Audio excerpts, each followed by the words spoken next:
यो चित्र एकपटक हेरौँ न।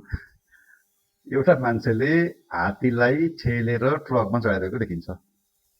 वास्तवमा न यो मान्छेले चाहिँ हात्तीलाई ठेलेर ट्रकमा चढाउन सक्छ, न त्यो ट्रकबाट हात्ती लड्न लाग्यो भने थाम्न नै सक्छ। तर पनि हात्तीलाई के विश्वास हुँदो रहेछ भनेदेखि यो मान्छेले मलाई पछाडिबाट धकेलिरहेको छ, साथ दिइरहेको छ, त्यसैले म ट्रकमा चढ्न सक्छु। उसलाई हिम्मत, उसलाई हौसला प्राप्त हुन्छ र वास्तवमा ऊ आफै चढ्ने हो नि झन् त। र त्यसैले चाहिँ ट्रकमा हात्ती चढ्छ।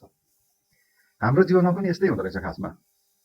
गर्ने त हामी आफैले हो, तर मेरो पछाडि कसैले साथ दिइरहेको छ, हात दिइरहेको छ र मलाई अप्ठ्यारो पर्दाखेरि चाहिँ साथ दिने, हात दिने मान्छे कोही छ भन्ने महसुस मात्र भयो भने पनि सफलता चाहिँ प्राप्त गर्न सकिँदो रहेछ।